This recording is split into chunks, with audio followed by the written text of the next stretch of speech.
Shalom jemaat dikasih Tuhan, selamat hari Minggu. Hari ini kita akan kembali bersama-sama datang beribadah kepada Tuhan. Kita siapkan hati kita, tanggalkan dulu sejenak segala aktivitas kita untuk kita bisa fokus beribadah kepada Tuhan. Mari ambil saat teduh.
Mari jemaat dikasih Tuhan, kita sama-sama bangkit berdiri.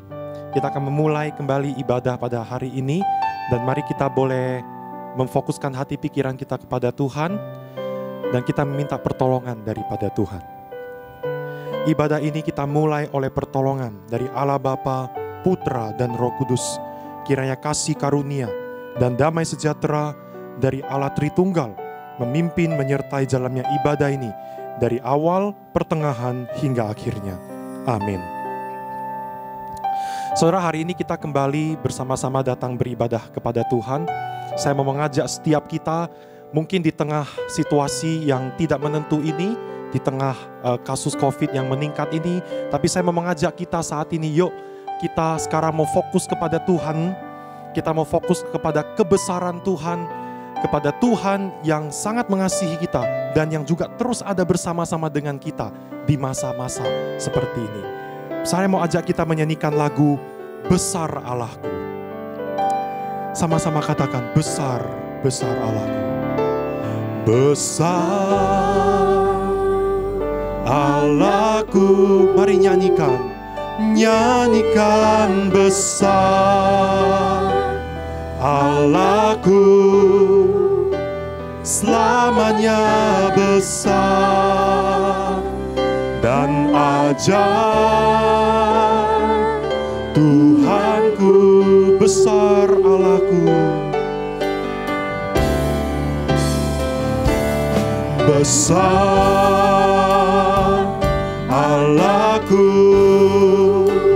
nyanyikan besar Allahku, selamanya besar dan ajaib Tuhanku. Kita pujikan dari baitnya, kemegahan Raja dalam kemuliaan. Kemegahan Raja dalam kemuliaan, bumi pun bersuka, bumi pun bersuka. Dia datang dalam terang, dia datang dalam terang, dan kegelapan pun sirna, kegelapan pun sirna. Umatnya bersujud mendengar suaranya. Mari sama-sama kita angkat tangan kita. Besar Allahku, nyanyikan, nyanyikan besar Allahku, selamanya, selamanya besar dan ajaib Tuhanku. Layak disembah, dia Raja segala raja. Bersama-sama katakan, layak disembah, Kau Raja segala raja. Hatiku bernyanyi, Kau besar. Sekali lagi, layak disembah. Oh, layak disembah, Kau Raja segala raja. Dan hatiku bernyanyi ya Tuhan, nyanyi, Kau besar. Mari kita mau lebih tinggikan nama Tuhan kita. Bersama-sama katakan, besar Allahku, nyanyikan besar Allahku, selamanya besar dan ajaib Tuhanku. Kami pun memuji kebesaran-Mu Tuhan. Kami memuji kebesaran-Mu, ajaib Tuhan, Tuhan,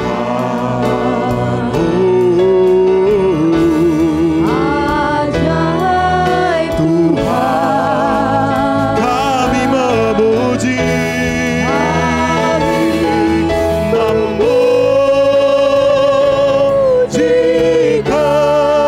kebesaran-Mu.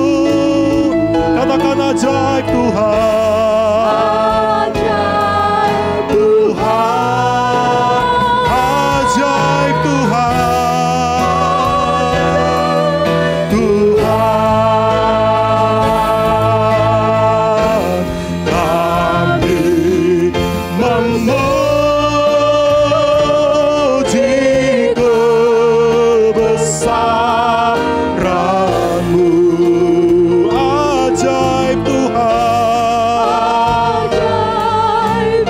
Mari dengan segenap hati kita mengangkat tangan menyembah-Nya.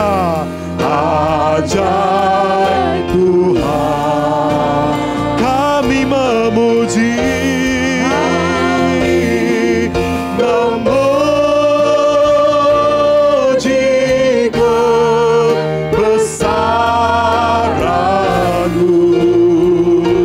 Haleluya.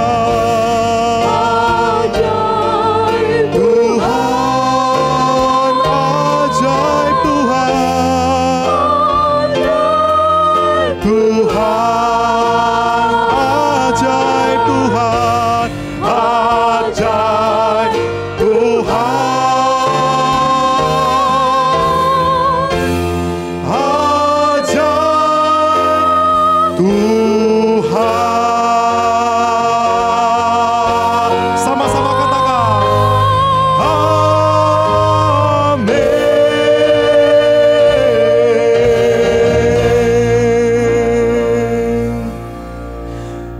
Sungguh kami memuji kebesaran-Mu ya Tuhan. Ajaiblah Engkau Tuhan, ajaiblah Tuhan. Tuhan, kami saat ini sangat terpesona oleh keagungan dan kebesaran nama Tuhan. Tuhan yang berkuasa, Tuhan yang berdaulat atas seluruh muka bumi ini. Kemuliaan Tuhan sampai seluruh bumi. Engkau Allah yang sangat diagungkan, menyertai kehidupan kami hari lepas hari. Betapa sangat bersyukur kami. Engkau Allah yang sangat diagungkan, Engkau Allah yang sangat dimuliakan, menebus kehidupan kami, menyelamatkan kami, menebus kami dari dosa-dosa kami. Terima kasih Tuhan, terima kasih Tuhan, anugerah-Mu yang begitu besar. Tak henti-hentinya kami mau memuji, tak henti-hentinya kami mau menyembah, meninggikan nama Engkau. Terima kasih ya Tuhan, pimpin sertai jalannya ibadah ini. Dari awal, pertengahan hingga akhir, kami tidak mau melakukan apapun yang lain. Saat ini, kami hanya mau terfokus hanya kepada Tuhan saja. Terima kasih Tuhan, di dalam nama Tuhan Yesus Kristus, bersama-sama katakan, amin. Mari bersama dengan seluruh gereja Tuhan di sepanjang abad, kita akan bersama-sama mengakui pengakuan iman kita, yaitu pengakuan iman rasuli. Pengakuan iman rasuli. Aku percaya kepada Allah, Bapa yang Maha Kuasa, Khalik langit dan bumi, dan kepada Yesus Kristus, Anak-Nya yang tunggal, Tuhan kita, yang dikandung dari Roh Kudus, lahir dari anak darah Maria, yang menderita sengsara di bawah pemerintahan Pontius Pilatus, disalibkan, mati dan dikuburkan, turun ke dalam kerajaan maut. Pada hari yang ketiga, bangkit pula dari antara orang mati, naik ke surga, duduk di sebelah kanan Allah, Bapa yang Maha Kuasa. Dan dari sana Ia akan datang untuk menghakimi orang yang hidup dan yang mati. Aku percaya kepada Roh Kudus, gereja yang kudus dan am, persekutuan orang kudus, pengampunan dosa, kebangkitan tubuh, dan hidup yang kekal. Amin. Mari jemaat dikasih Tuhan, kita mau sama-sama tetap semangat di dalam memuji Tuhan. Saat ini saya mau mengajak kita menyanyikan lagu Soraklah Haleluya di dalam bahasa Mandarin, kemudian di dalam bahasa Indonesia. 一切歌颂赞美，一切歌颂赞美，都归我主我的神。你是配的歌颂与赞美。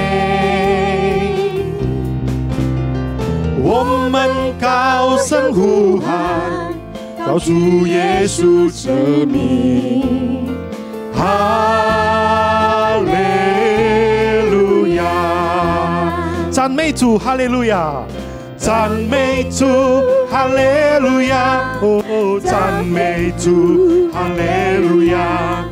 哈利路亚！赞美主，哈利路亚！哦，赞美主，哈利路亚！哈利路亚！ Dalam bahasa Indonesianya, segala puji syukur hanya bagimu Tuhan, sebab Kau yang layak dipuja. Kami mau bersorak, tinggikan nama-Mu. Haleluya. Sama-sama kita angkat tangan kita. Soraklah, soraklah, haleluya. Oh, soraklah, haleluya. Haleluya.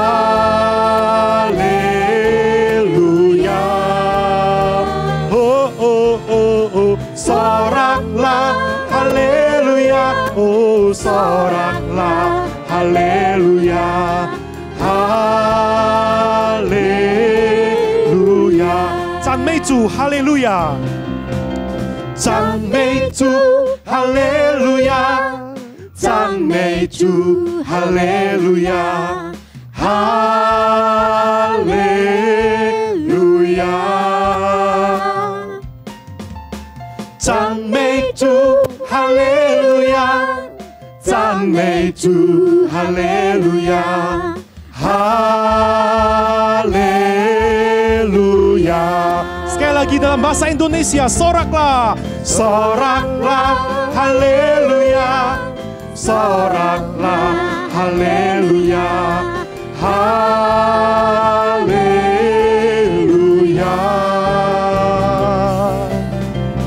Soraklah, haleluya, soraklah, haleluya. Haleluya, haleluya,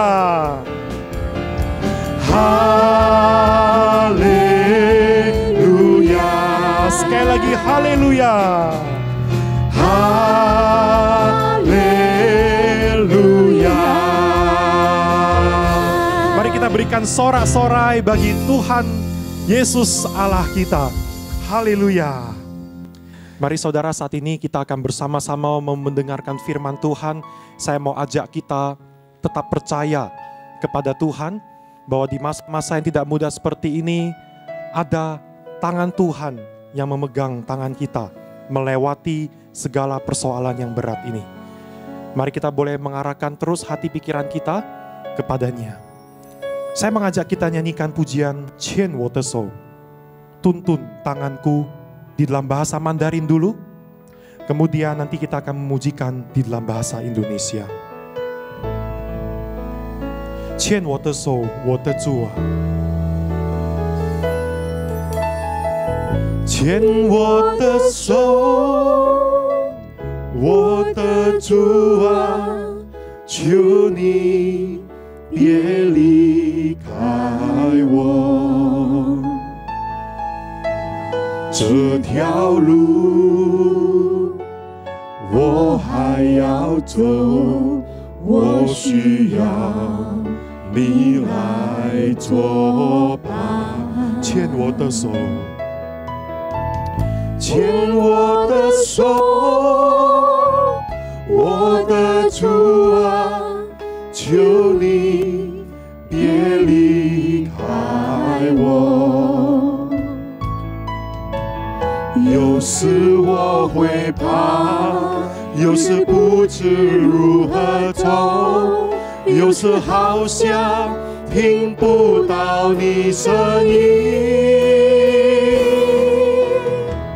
牵我的手，求你跟我作伴，使我的脚步有稳有定，走到你的门前，听到你声音对我说，进来我孩子。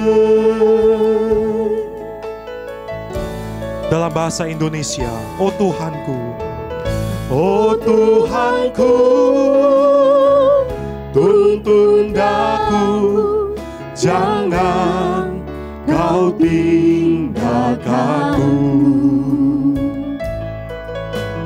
Ku tempuh jalan ini, ku perlu Kau sertaku. Oh Tuhanku, tuntunlah daku. Oh Tuhanku, tuntun daku, jangan kau tinggalkanku. Kala ku takut dan bimbang langkahku, tiada dengar akan suaramu. Tuntunlah aku, Tuhan sertai daku, teguhkanlah langkah kakiku. Datang datang padamu, dengar suaramu, masuklah, engkau anakku. Mari sekali lagi dalam bahasa Mandarin, 我们一起唱牵我的手，牵我的手，求你跟我作伴，使我的脚步有稳有定，交到你的门前，听到你声音对我说，进来我孩子，对我说，进来我孩子，对我说，进来我孩子。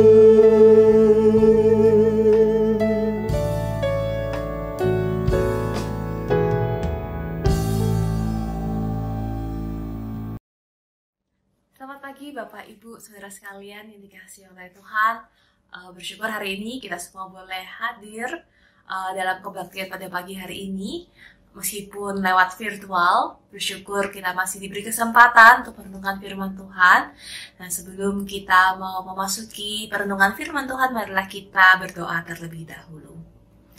Ya Tuhan, dalam surga kami ucap syukur, terima kasih untuk kesempatan yang telah Kau berikan pada kami pada pagi hari ini. Kami boleh beribadah, kami boleh merenungkan firman-Mu. Ya Tuhan, pimpin kami dan siapkanlah hati kami supaya kami boleh siap untuk mendengar firman-Mu. Dan ubahlah hati kami supaya kami boleh diubahkan oleh karena kebenaran firman-Mu. Ya Tuhan, sertai dan pimpin jalannya waktu ke depan, jam pemberitaan firman-Mu ini. Terima kasih ya Tuhan, kami menyerahkan semuanya dalam tangan-Mu. Dalam nama Tuhan Yesus kami berdoa. Amin. Bapak Ibu Saudara sekalian, pernah nggak melihat iklan lowongan pekerjaan? Entah itu di koran, di majalah, ataupun media sosial yang lainnya, di YouTube, ataupun Instagram, dan mungkin Twitter gitu ya. Nah, ketika kita melihat di iklan lowongan pekerjaan, biasanya ada satu hal yang biasanya bisa kita lihat, yaitu mengenai kriteria yang diminta oleh perusahaan tersebut. Nah, tentunya kriterianya pun bermacam-macam ya, saudara-saudara, karena itu tergantung dengan spesifikasi pekerjaan yang ditawarkan oleh perusahaan. Saudara, secara tidak sadar, kita pun juga ketika memilih sesuatu, kita pun juga mempunyai kriteria, mempunyai penilaian-penilaian tertentu. Kita akan memberikan, oh ini yang sesuai, ini yang saya mau, yang bentuk seperti ini. Nah demikian pula dengan Tuhan. Tuhan pun juga mempunyai kriteria yang diberikan kepada umatnya yang dipilihnya. Namun apakah kriteria yang Tuhan miliki dan manusia miliki, kita miliki itu sama? Coba kali kita mau membaca dari kitab 1 Samuel pasal 16, 6-13. Kitab 1 Samuel pasalnya ke-16 ayatnya ke-6-13. Saya akan membacakannya bagi saudara. Ketika mereka itu masuk dan Samuel melihat Eliab, lalu pikirnya, sungguh di hadapan Tuhan sekarang berdiri yang diurapinya. Tetapi berfirmanlah Tuhan kepada Samuel, janganlah pandang parasnya atau perawakan yang tinggi, sebab aku telah menolaknya. Bukan yang dilihat manusia, yang dilihat Allah. Manusia melihat apa yang di depan mata, tetapi Tuhan melihat hati. Lalu Isai memanggil Abinadab dan menyuruhnya lewat di depan Samuel. Tetapi Samuel berkata, orang ini pun juga tidak dipilih Tuhan. Kemudian Isai menyuruh Syama lewat, tetapi Samuel berkata, orang ini pun tidak dipilih Tuhan. Demikianlah Isai menyuruh ke-7 anaknya lewat di depan Samuel. Tetapi Samuel berkata kepada Isai, semuanya ini tidak dipilih Tuhan. Lalu Samuel berkata kepada Isai, inikah anakmu semuanya? Jawabnya, masih tinggal yang bungsu, tetapi sedang mengembalakan kambing domba. Kata Samuel kepada Isai, suruhlah memanggil dia, sebab kita tidak akan duduk makan sebelum ia datang kemari. Kemudian disuruhnya lah menjemput dia, ia kemerah-merahan, matanya indah dan parasnya elok. Lalu Tuhan berfirman, bangkitlah, Urapilah dia, sebab inilah dia. Samuel mengambil tabung tanduk yang berisi minyak itu dan mengurapi Daud di tengah-tengah saudara-saudaranya. Sejak hari itu dan seterusnya, berkuasalah roh Tuhan atas Daud. Lalu berangkatlah Samuel menuju Rama. Sedemikian jauh pembacaan kita pada hari ini. Haleluya. Bapak Ibu Saudara, sebelum kita masuk lebih jauh dalam pembacaan kita pada hari ini, saya ingin memberikan sekilas tentang latar belakang mengapa peristiwa ini terjadi. Nah, Bapak Ibu Saudara sekalian, dari awalnya kitab Samuel ini secara keseluruhan sebenarnya menggambarkan perubahan dan transisi peralihan sistem pemerintahan yang terjadi di dalam bangsa Israel.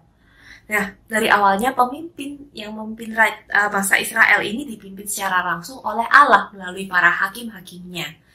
Lalu berpindah kepada pemerintahan dengan sistem pemerintahan monarki, yaitu sistem pemerintahan kerajaan yang tentunya dipimpin oleh seorang raja. Nah, Samuel ini siapa sih? Samuel ini adalah seorang imam, seorang hakim terakhir sebelum bangsa Israel pindah sistem pemerintahan ya. Belum bangsa Israel dipimpin oleh seorang raja. Nah, 2 minggu yang lalu kita menyoroti ya melalui pendeta Andreas Hau mengenai bangsa Israel yang menolak Allah sebagai raja dan meminta Allah memberikan seorang raja manusia. Mereka tidak mau lagi dipimpin oleh Allah. Mereka ingin seorang raja manusia yang memimpin mereka seperti sebagaimana bangsa-bangsa sekitar mereka, di sekeliling mereka, bangsa-bangsa yang tidak kenal Tuhan itu menjalankan sistem pemerintahannya. Pada waktu itu, Allah pun mengiyakan, memberikan Saul sebagai raja sesuai dengan harapan dan permintaan bangsa tersebut. Seorang raja yang seperti gambaran bangsa Israel ini mengenai siapa itu raja, apa itu raja. Ya, gambaran mereka hanyalah dari contoh di bangsa-bangsa sekelilingnya. Namun sayangnya Saul ternyata berkali-kali melakukan pelanggaran, melakukan apa yang jahat di mata Tuhan. Minggu lalu dari contoh Robin kita melihat bagaimana Saul tidak taat akan Tuhan. Ia tidak mau mendengarkan Tuhan, ia mengabaikan perintah Tuhan dan akhirnya ia juga menolak Tuhan. Oleh karena itu, Allah pun menolak Saul untuk menjadi raja atas bangsa Israel dan mengangkat seorang raja yang baru yang untuk menggantikan Saul, seorang raja yang berkenan di hatinya. Dan kisah yang kita baca hari ini adalah mengenai peristiwa tersebut ketika Allah memerintahkan Samuel untuk mengurapi seseorang yang telah dipilihnya, yaitu Daud sebagai raja atas bangsa Israel untuk menggantikan Saul. Bapak Ibu, jika kita melihat dalam pembacaan kita pada hari ini, Alkitab memberitahukan kepada kita akan siapa itu Daud. Kalau kita lihat di ayatnya yang ke-11, dikatakan Daud adalah seorang anak bungsu, anak yang paling bungsu, anak yang bungsu dari Isai, yang ditugaskan untuk mengembalakan domba kambing domba. Nah, pada zaman itu yang ditugaskan untuk mengembalakan kambing domba itu adalah sebenarnya seharusnya pelayan. Tapi dengan kita melihat bahwa Daud yang mengembalakan kambing domba, kita bisa mengatakan bahwa kemungkinan besar keluarga Isa ini bukan dari keluarga yang berada, yang kaya. Karena kalau misalnya keluarga Isa ini keluarga yang kaya, kemungkinan besar yang akan mengembalakan kambing domba itu adalah pelayannya, bukan Daud. Nah, selanjutnya dengan menjadi yang paling bungsu, kita berbicara mengenai Daud yang paling bungsu ini, sebenarnya Daud juga tidak terlalu dianggap dan diperhatikan oleh keluarganya. Hal ini dapat dilihat dari bagaimana Isai tidak mengikutsertakan Daud dalam upacara pengorbanan yang bersama-sama dengan Samuel. Sepertinya ia dianggap tidak cukup penting, tidak cukup perlu untuk hadir, untuk terlibat, untuk mengikuti upacara ini.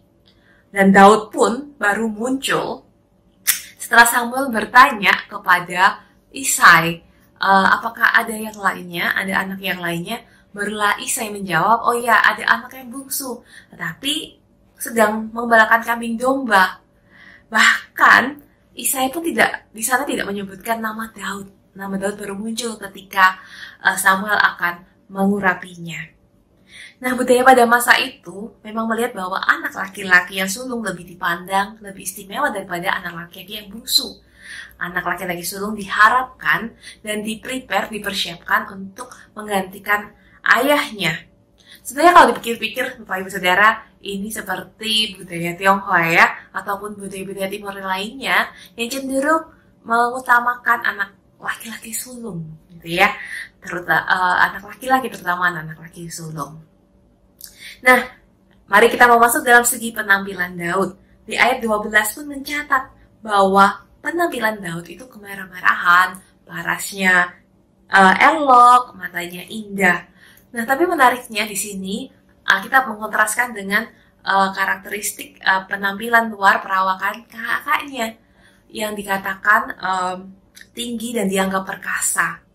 Nah, pada zaman itu penampilan Daud dianggap bukan penampilan yang cocok untuk menjadi seorang pemimpin, seorang prajurit, bahkan apalagi seorang raja ya. Nah, kalau kita melihat di pasal yang setelahnya, pasal 17, kita akan melihat bagaimana Goliat ketika berhadapan dengan Daud, bagaimana reaksi Goliat.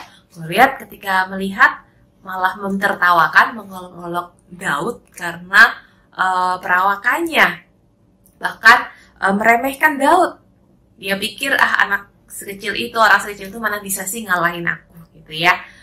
Nah, tapi gak ada yang menduga kan Bapak Ibu Saudara bahwa terlepas dari penampilan fisik, status Daud dalam keluarga, Daudlah yang dipilih untuk menjadi raja. Bukanlah hal yang tersebut merupakan pemilihan yang tak terduga. Seorang anak bungsu, bukan anak pertama, penampilan perawakan fisiknya kayaknya nggak cocok ya, nggak besar, nggak tinggi, tapi dialah yang dipilih. Daudlah yang dipilih. Coba Bapak Ibu bayangkan, misalnya Bapak Ibu saudara di sana mengetahui gitu ya, lagi hadir di situ dan mengetahui bahwa Samuel sebenarnya datang ke Bethlehem untuk mengurapi seseorang yang Tuhan pilih untuk menjadi raja.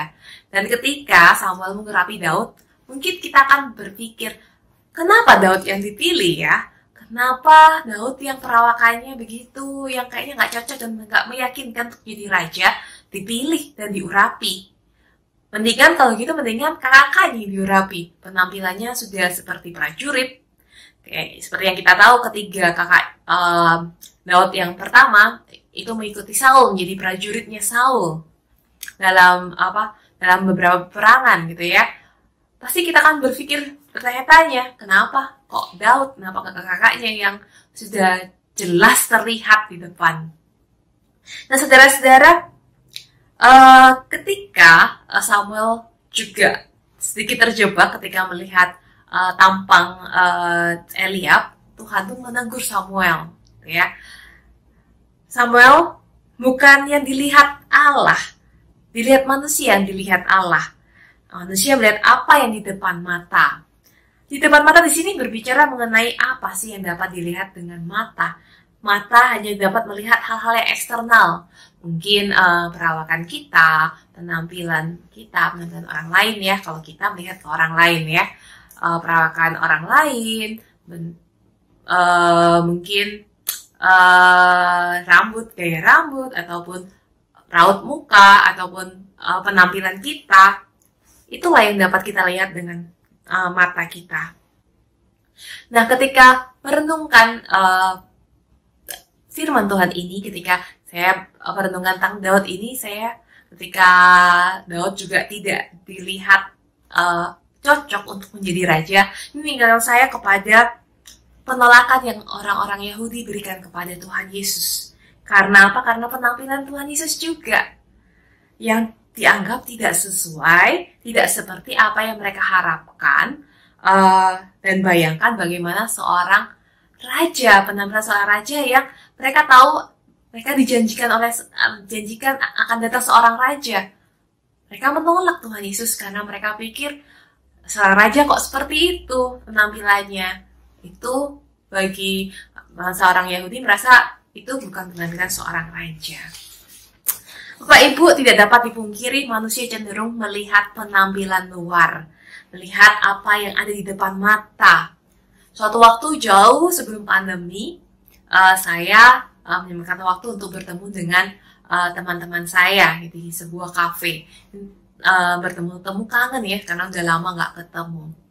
Nah, di kafe tersebut tidak hanya menjual minuman, kopi dan lain sebagainya, makanan, tapi juga menjual cake, kue tart atau cake yang unik, yang menarik, yang indah, gitu ya. Saya pun jadi tergiur untuk pesan kue tersebut. Nah, sebenarnya saya tuh nggak suka, saudara.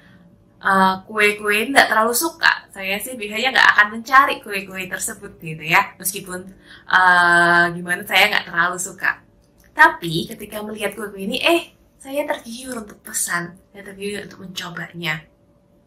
Namun ketika saya mencobanya, kue itu datang dan saya mencobanya, betapa kecewanya saya. Ternyata hanya bentuk luarnya saja yang menarik, Bapak Ibu Saudara. Tetapi rasanya itu nggak semenarik penampilannya.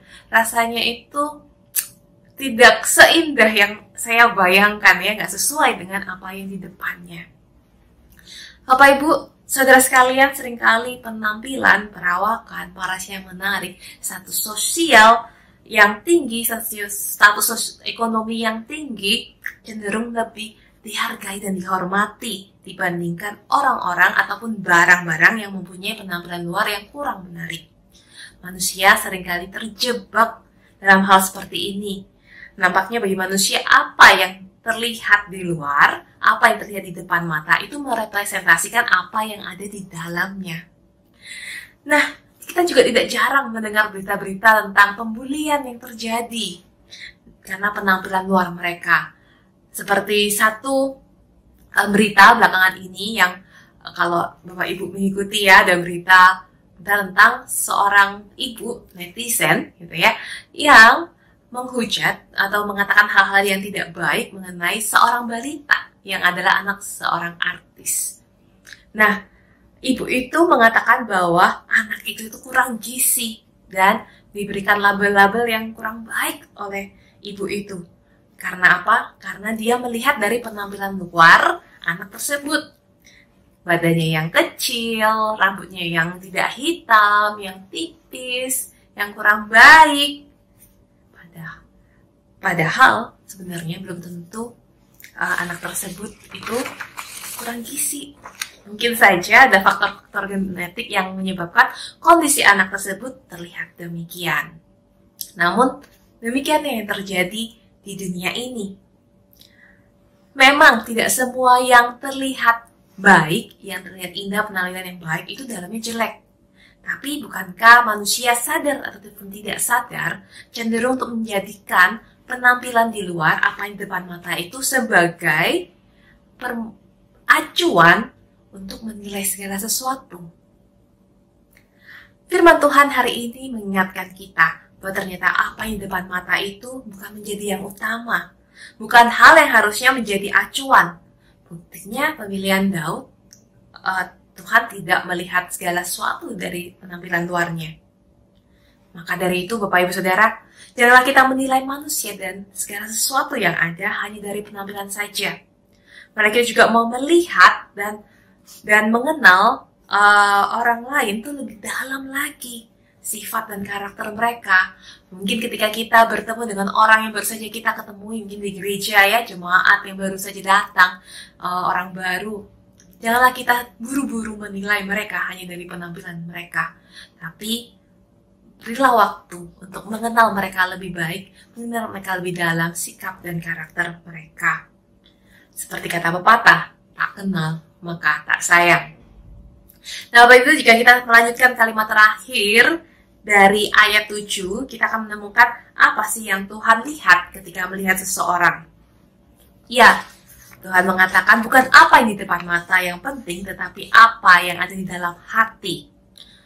Ketika Tuhan mengatakan itu kepada Samuel, Tuhan seakan-akan mengingatkan kepada Samuel, hey, ingat nggak bagaimana kondisi hati Saul? Saul yang dikatakan adalah seorang muda yang elok rupanya, tidak ada seorang pun dari antara orang Israel yang lebih elok daripadanya. Dari bahu ke atas ia lebih tinggi daripada setiap orang yang ada di sebangsanya itu. Tapi apa yang terjadi? Saul mengabaikan Tuhan. Saul tidak taat pada Tuhan. Saul menolak Tuhan. Nyatanya, paras dan perawakan yang baik memang benar, bukan jaminan bahwa hatinya, bahwa apa yang di dalam itu baik. Mungkin kita bertanya-tanya, mengapa sih hati itu penting gitu? Hati berbicara mengenai hal-hal secara internal, batinia seseorang, seperti karakter, motivasi, dan keinginan hidup. Hati merupakan pusat keinginan, motivasi, apa yang kita percayai, dan apa yang kita pikirkan. Timothy Keller, seorang pengkhotbah dan penulis Kristen, mengatakan demikian. The direction of the heart then controls everything. Our thinking, feeling, and decisions and actions. Whatever we cherish in our hearts most controls the whole person. Yang artinya, bagaimana hati kita mengarah, itu mengontrol pikiran kita, perasaan kita, keputusan, dan segala tindakan kita. Apa yang paling kita cintai dan kita utamakan dalam hati itu mengontrol kehidupan kita secara penuh. Mungkin Bapak Ibu bisa kita gambarkan seperti ini. Misalnya ada seseorang yang sangat mencintai kekayaan. Dalam hatinya itu dia yang paling dikasihnya adalah uang. Kekayaan, yang paling penting dalam hidupnya adalah kekayaan. Yang jadi tujuan hidup, motivasi hidupnya adalah kekayaan. Pastinya ketika kita melihat orang seperti itu, pemikiran, perasaan, keputusan yang diambil akan berfokus kepada bagaimana sih caranya menambah kekayaannya. Mungkin sangat tergila-gilanya dengan semua kekayaan, ya tidak lagi mempedulikan mungkin cara yang benar untuk mendapatkan kekayaan itu. Mungkin dia harus akhirnya menghalalkan segala cara untuk mendapatkan kekayaan itu. Benar. Hatinya sudah terbutakan oleh kekayaan. Maka dari itu tidak heran bukan saudara-saudara, Allah mengatakan bahwa yang penting itu bukan yang di luar, tapi dalam hati manusia. Hati ternyata mengontrol bagaimana manusia bersikap, bertindak, mengontrol seluruh kehidupan kita, dan arah hati kita pun sangat mempengaruhi kehidupan kita. Jikalau Tuhan melihat hati kita sekarang, jikalau Tuhan menyelidiki hati kita sekarang, apakah yang akan Tuhan temukan? Hati yang terpusat kepada Tuhan, ataukah hati yang melenceng dari Tuhan? Melanjutkan kisah dari Daud. Jika kita melihat lebih dalam lagi kisah-kisah Daud, kita dapat melihat bahwa Daud nyatanya tidak memiliki hati yang sempurna. Memang dalam pasal-pasal selanjutnya dan juga kitab-kitab lain seperti di Mazmur, kita dapat melihat bahwa Daud mempunyai hati yang sungguh mengasihi Allah. Daud menyembah Allah dengan seluruh hatinya, melibatkan Allah dalam segala hal. Hati Daud terpaut pada Allah dan Daud takut akan Allah. Namun tidak dapat dipungkiri bahwa Daud juga beberapa kali melakukan dosa di hadapan Allah, seperti perzinahnya dengan Batsyeba, pembunuhan Uria, dan juga kesombongannya. Meskipun pada akhirnya Daud pun juga bertobat dan menyadari kesalahannya. Saudara, hati Daud memang terpaut pada Allah. Namun Daud tetaplah manusia yang berdosa, yang tidak sempurna, yang memerlukan pengampunan dan anugerah Allah. Dan kenyataan bahwa Allah tetap memilih Daud meskipun Daud adalah manusia yang tidak sempurna, yang masih mempunyai hati yang berdosa. Bahkan mungkin kita bisa melihat penampilannya itu nggak sesuai dan nggak meyakinkan latar belakangnya. Daud tetap menjadi raja. Bukankah itu memperlihatkan bahwa pemilihan Daud itu semuanya karena anugerah Allah? Ya, itu semuanya adalah karena anugerah Tuhan. Jika Tuhan tak memilih Daud meskipun hati Daud tidak sempurna, hati Daud berdosa. Saudara, bagaimana dengan kita? Demikian pula dengan kita, saudara. Tuhan melihat hati setiap kita anak-anaknya. Dan tentunya kita juga sadar sebagai manusia yang berdosa hati kita tidak sempurna. Namun ketika Tuhan masih mau memilih kita menjadi anak-anaknya, mau menjadikan kita alatnya, meskipun hati kita mudah sekali bengkok, hati kita mudah sekali menyakiti, dan mudah sekali mendukakan hati Tuhan. Bukankah itu semua adalah anugerah Tuhan kepada kita? Ketika kita masih dipilih menjadi anaknya, ketika kita bisa dipilih untuk menjalankan tugasnya, menjadi alatnya, itu semua karena anugerah Tuhan. Sungguh besar anugerah Tuhan bagi kita. Ketika Ia masih mau menebus kita dari dosa-dosa kita, ketika kita masih berdosa, melalui kematian Kristus di atas kayu salib. Sehingga apa? Sehingga kita boleh menjadi anak-anaknya. Sehingga kita dipanggil menjadi anak-anak Tuhan. Saudara, pemilihan Daud sebagai raja memang sungguh tidak terduga. Tidak ada satupun yang hadir di sana pasti yang akan menyangka bahwa Daud yang akan dipilih untuk menjadi raja. Namun ini menunjukkan bahwa cara Allah dalam memilih itu tidak sama dengan cara manusia. Kita tidak pernah tahu dengan pasti bagaimana kriteria penilaian Tuhan. Namun satu hal yang kita ketahui, ketika Tuhan masih mau memilih kita yang berdosa ini sebagai anak-anaknya, itu semua karena anugerah semata. Bukan karena kehebatan kita, bukan karena keperkasaan kita, bahkan bukan karena kebaikan kita. Kalau kita dipilih, kalau kita dipakai untuk menjadi alatnya. Maka dari itu, Bapak Ibu Saudara, janganlah jemu untuk selalu menaikkan ucapan syukur kepada Tuhan oleh karena anugerahnya yang luar biasa dalam kehidupan kita. Saudara, pada hari ini kita juga diingatkan akan pentingnya hati.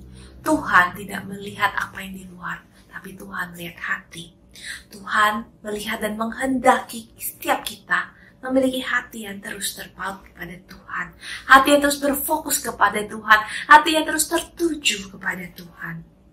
Maka dari itu, jagalah hati kita dengan terus memupuk relasi kita dengan Tuhan. Melalui apa? Melalui banyak hal, melalui doa, melalui saat teduh, mendekatkan diri dengan Tuhan, membaca buku, membaca Alkitab, dan banyak hal yang lainnya. Supaya apa? Supaya kita boleh terus berpusat kepada Tuhan, supaya hati kita boleh terus berfokus pada Tuhan, dan semakin hari kita semakin mengasihi dan mencintai Tuhan. Kiranya setiap kita boleh senantiasa terus bersyukur kepada Tuhan atas anugerahnya yang luar biasa yang telah Tuhan berikan kepada kita, yang telah memilih kita, yang telah menjadikan kita menjadi alatnya. Dan marilah kita juga senantiasa terus memupuk hati kita, supaya kita tetap boleh selalu mengasihi dan mengasihi Dia lebih dan lebih lagi. Amin. Ya Tuhan dalam surga, kami bersyukur untuk kasih karunia-Mu yang begitu besar dalam kehidupan kami. Kami bersyukur untuk anugerah-Mu yang luar biasa, yang mau menjadikan kami anak-anak-Mu, yang mau milik kami, yang mau menjadikan kami alat-Mu. Tuhan, kami sungguh bersyukur untuk anugerah-Mu yang begitu luar biasa dalam kehidupan kami. Pimpin kami ya Tuhan, supaya hati kami boleh tetap terfokus padamu. Pimpin kami supaya kami juga boleh terus memupuk hati kami, supaya hati kami semakin hari semakin mengasihi dan mencintai-Mu. Tuhan, sertai kami dalam setiap langkah yang harus kami ambil di depan. Dan biarlah hidup kami boleh terus menjadi pancaran kasih-Mu, pancaran sinar-Mu dan terang-Mu di tengah-tengah dunia ini. Terima kasih ya Tuhan, dan kami mau menyerahkan segala hidup kami hanya dalam tangan-Mu. Dalam nama Tuhan Yesus kami telah berdoa dan mengucap syukur. Amin. Tuhan Yesus memberkati. Terima kasih untuk firman Tuhan yang telah disampaikan oleh Contoh Melisa tadi. Saudara, saat ini kita mau bersama-sama meresponi firman Tuhan yang sudah kita dengar. Dan sembari kita akan memberikan yang terbaik untuk Tuhan, untuk kemuliaan nama Tuhan, kebangunan kerajaan Allah di muka bumi ini, saudara. Oleh karena itu saya mau mengajak setiap kita, mari kita bersama-sama mau menyanyikan besar anugerah-Mu. Anugerah Tuhan tidak pernah berkesudahan dalam kehidupan setiap kita. Ku ada sebagaimana ku ada, berdiri menghadap tatamu Bapa. Semua karena anugerah-Mu. Semua karena anugerah-Mu yang telah selamatkanku. Ku hidup dalam segala kelimpahan. Tuhan yang melayakkan kita. Ku layak untuk melayani Tuhan. Semua karena anugerah Tuhan. Semua karena anugerah-Mu tercurah bagiku. Sama-sama nyanyikan. Besar anugerah-Mu, berlimpah kasih-Mu, berlimpah kasih-Mu. Semakin hari semakin bertambah besar anugerah-Mu.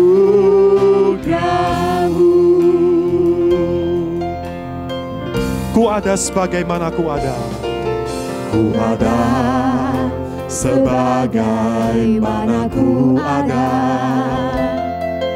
berdiri menghadap tatamu Bapa. Semua karena anugerah yang telah selamatkan kami, selamatkanku. Ku hidup dalam segala kelimpahan. Ku layak untuk melayani Tuhan. Semua karena anugerah-Mu tercurah bagiku.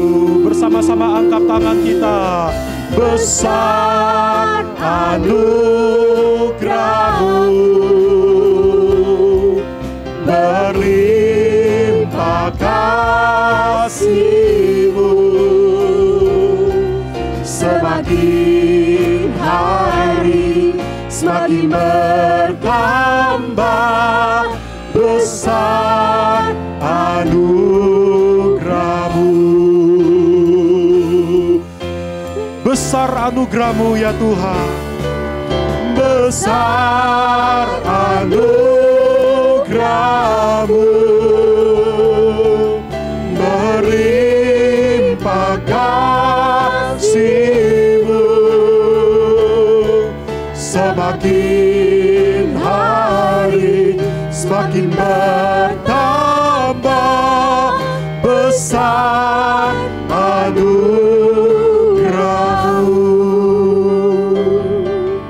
Besar anugerah-Mu,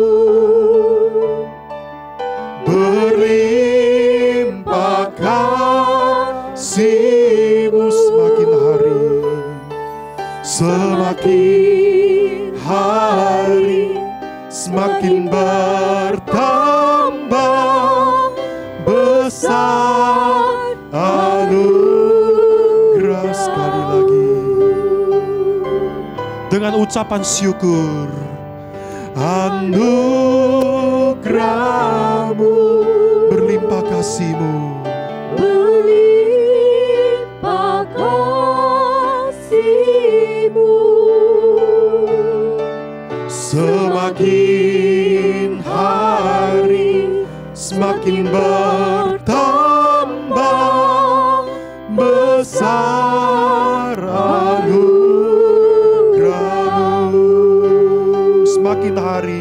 semakin hari semakin bertambah besar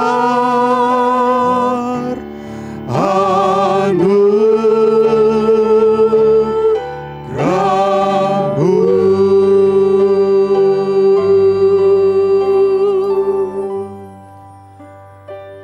Tak henti-hentinya kami akan terus mengucap syukur, berterima kasih karena anugerah-Mu terus berlimpah dalam kehidupan kami. Terima kasih Tuhan karena siapalah kami ini Tuhan yang Engkau mau pilih, yang Engkau kasihi, yang Engkau mau selamatkan. Kami tidak layak ya Tuhan. Kami adalah orang-orang yang berdosa, orang-orang yang sering mengecewakan hati Tuhan. Tapi terima kasih untuk kasih karunia-Mu, anugerah-Mu yang terus berlanjut hari demi hari dalam kehidupan kami. Terima kasih ya Tuhan. Dan Tuhan tolong kami supaya kami tidak menyia-nyiakan itu Tuhan. Kami tidak mau menjadi orang yang melecehkan anugerah Tuhan, tetapi kami mau sangat menghargainya.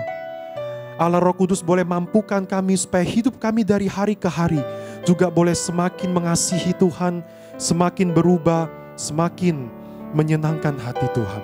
Tuhan tolong kami jikalau ada di antara kami yang sekarang ini masih bergumul di dalam dosa. Tuhan tolong kami. Kami rindu terlepas dari setiap belenggu-belenggu dosa dalam kehidupan kami. Kami percaya Tuhan memiliki kuasa. Tuhan mampukan kami. Karena kami mau ya Tuhan. Saat ini kami mengangkat tangan kami. Dan kami percaya Tuhan juga mengulurkan tangan Tuhan pada setiap kami. Akan menolong kami terlepas dari belenggu dosa. Hari ke hari kami akan menjadi orang-orang yang semakin baik. Terima kasih ya Tuhan untuk anugerah-Mu sekali lagi. Saat ini Tuhan kami terus menyerahkan untuk setiap kehidupan jemaat di tempat ini. Engkau lebih mengerti apa yang menjadi pergumulan kami. Apakah itu sakit, penyakit yang kami alami sekarang, ataukah itu pergumulan secara ekonomi, ataukah itu pergumulan di dalam pekerjaan kami, di dalam keluarga kami, hubungan kami satu sama lain dengan keluarga, dan masih ada banyak yang lain. Tuhan, Kau memiliki waktu dan rencana yang terbaik untuk memulihkan kami. Tolonglah kami, mampukan kami, supaya kami boleh tetap teguh iman kami dalam menjalani hari-hari yang mungkin tidak mudah ini Tuhan. Terima kasih ya Tuhan, pada kesempatan ini kami juga terus menyerahkan untuk gereja kami BCS Medan, untuk setiap program-program yang ada di dalamnya, ibadah umum ya Tuhan. Ada Sunday Talk, saat teduh bersama youth, dan juga untuk sekolah minggu, dan juga untuk persiapan untuk pemuritan kelompok kecil. Kami menyerahkan ini semua ke dalam pimpinan-Mu ya Tuhan. Di masa-masa sekarang di mana kelihatannya kami masih sulit, masih bisa untuk on-site ya Tuhan, untuk bisa berkumpul. Tuhan, tidak mudah untuk kami melakukan pertemuan secara online seperti ini. Tapi biarlah ya Bapa, hati kami boleh tak bergelora di dalam Tuhan. Allah Roh Kudus yang boleh menghidupkan semangat itu di dalam hati kami. Kami tetap mau memperhatikan satu sama lain jemaat ya Tuhan. Kami tetap mau rindu bersekutu bersama-sama. Ada kesempatan bersekutu, kami mau ikut ya Tuhan. Kami tidak mau kehilangan, terlepas tali kasih persaudaraan, tali kasih dalam jemaat BCS Medan ini. Tuhan tolong setiap kami. Terima kasih, kami juga menyerahkan tuh anak-anak ya Tuhan. Di mana saat ini sudah sering mereka mengikuti sekolah studi online, sekolah minggu online ya Tuhan. Segala sesuatu diikuti dari online. Tuhan, kami tidak ingin anak-anak kami ini kehilangan sense sosialisasi sosial mereka dengan orang-orang di sekitar mereka.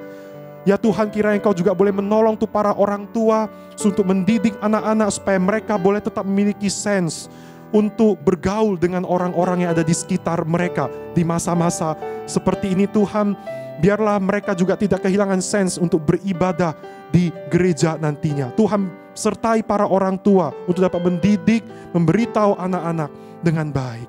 Kami rindu anak-anak kami bertumbuh menjadi orang-orang yang tidak individualis, tapi menjadi anak-anak, menjadi orang-orang yang memiliki kecintaan kepada Tuhan dan kecintaan kepada sesama kami. Dan terakhir, kami menyerahkan untuk bangsa dan negara kami. Tuhan, terus berikan hikmat kepada pemerintah, dari pusat hingga daerah, jajaran tertinggi sampai yang terendah, pihak aparat di dalam pelaksanaan aturan-aturan yang ada, PPKM, menolong semuanya supaya boleh berjalan dengan baik. Timbulkan kesadaran di dalam setiap kami Tuhan masyarakat, supaya sungguh kami mau menaati protokol kesehatan dengan baik. Dan kami sangat rindu supaya angka penyebaran kasus COVID-19 ini boleh kian menurun di bangsa kami. Dan inilah doa dan seluruh doa kami. Dan ini juga adalah persembahan kami ya Tuhan. Kami persembahkan untuk kemuliaan nama-Mu. Di dalam nama Tuhan Yesus Kristus, kami bersatu hati, kami menaikkan doa ini. Sama-sama kita katakan, amin. Mari saat ini saudara kita akan bersama-sama memujikan doksologi, segala kemuliaan hanyalah bagi nama Tuhan.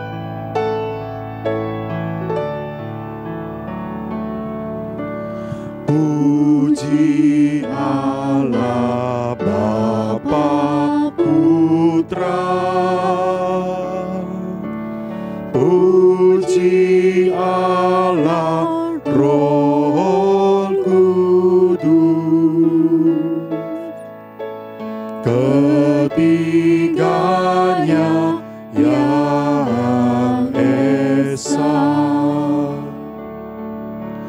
Mohon selamat sumber berkat.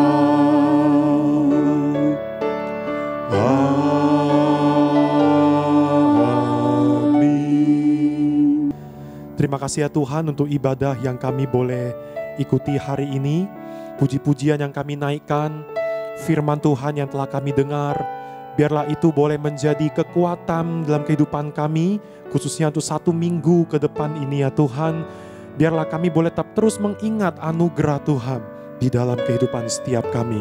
Terima kasih ya Tuhan, dan mari jemaat dikasih Tuhan, mari kita arahkan hati pikiran kita kepadanya, dan terimalah berkat-Nya. Kiranya kasih karunia yang berlimpah dari Allah Bapa, damai sejahtera dari Tuhan kita Yesus Kristus, penghiburan, tuntunan, dan pimpinan dari Allah Roh Kudus akan senantiasa menyertai kita, memampukan kita, menguatkan kita, mulai dari sekarang sampai selama-lamanya. Amin. Amin.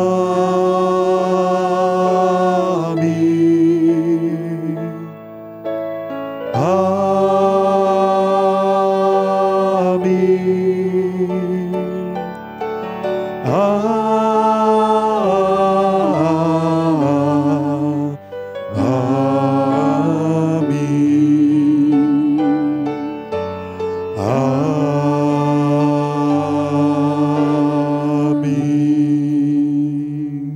Amin. Dipersilakan duduk kembali saudara. Kita selesai ibadah ini setelah kita mendengarkan warta berikut ini. Shalom jemaat dikasih Tuhan, selamat hari Minggu. Hari ini ada beberapa pengumuman perlu kita perhatikan dengan sesama. Namun sebelumnya saya mewakili pengurus dan jemaat BCS Medan mengucapkan terima kasih kepada Contoh Melisa atas pelayanan firman Tuhan hari ini. Kiranya Tuhan yang boleh terus memimpin ya selama studi di saat, kemudian pelayanan untuk seterusnya. Nah saudara, pada saat ini saya hendak menyampaikan kembali visi dan misi daripada gereja kita. Kemudian nanti juga slogan gereja kita. Mungkin sebelumnya di antara kita sudah mengetahui visi misi gereja kita, ya kan? Atau ada beberapa orang yang bahkan belum tahu, oh emangnya visi misi gereja kita apa contoh ya, slogannya apa contoh. Nah, untuk itu saya hendak menyampaikan saat ini, mari kita boleh perhatikan dengan seksama. Karena visi misi dan slogan inilah yang akan menjadi dasar untuk setiap kegiatan, program-program di dalam gereja kita, saudara. Ya, nah saudara, untuk visi dan misi gereja kita mengikuti persis daripada sinode Gereja Kristen Kalam Kudus.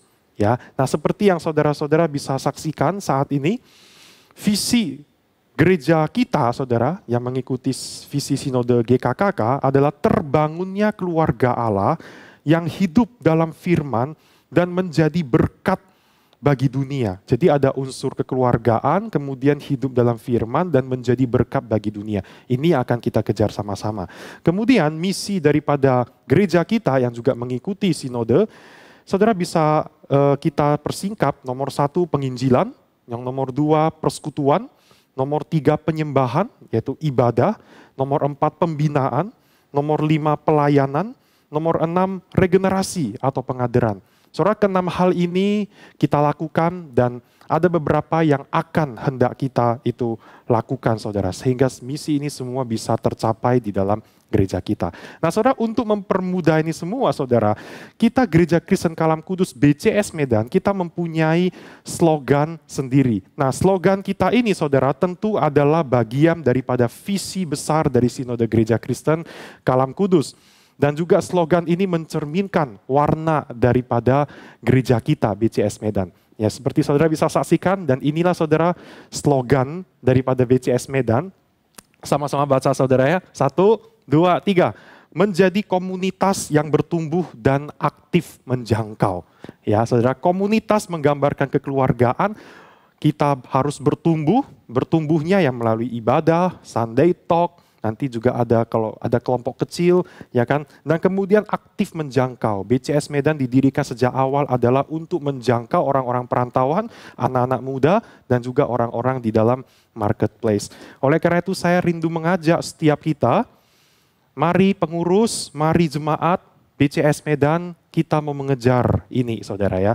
Ini lebih mudah diingat, saudara ya, slogan ini ya.